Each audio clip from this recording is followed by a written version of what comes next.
Understanding deal terminology. When buying a financial advisory practice, buyers and sellers of businesses sometimes become fixated on the final price.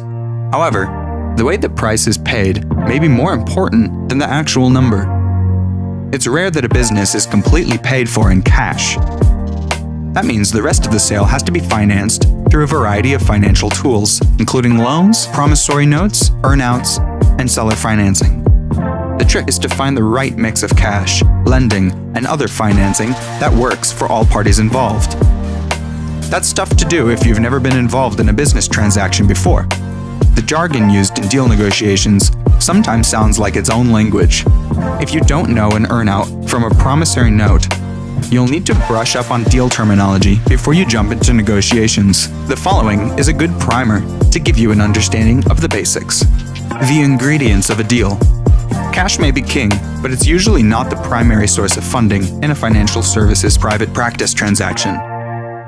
Few buyers purchase practices for all cash. That's because they may not have enough cash to do so, and also because they may not want to commit that much cash into a practice up front. Sellers, on the other hand, often want to get as much cash as possible out of the deal. If the buyer can get lending, that could satisfy a seller's cash requirement.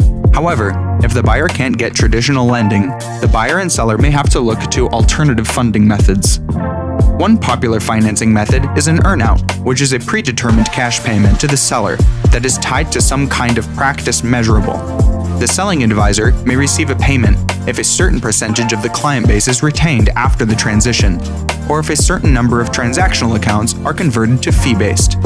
Earnouts are popular because they give the seller an opportunity to earn more money, while also satisfying the buyer's concerns over how the financial practice will perform after the transition. Seller financing is another way to fund a financial practice transaction. In seller financing, the seller advisor acts as the buyer's lender.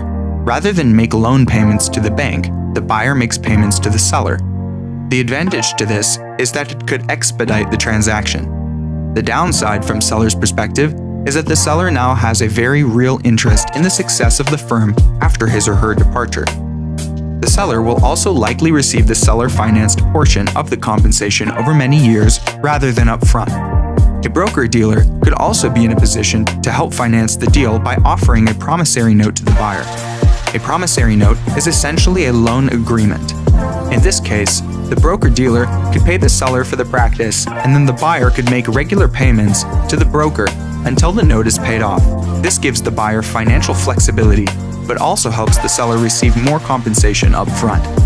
Communication is key to finding the right mix. Finding the right allocation between cash, earnout, and lending requires transparent and forthright communication.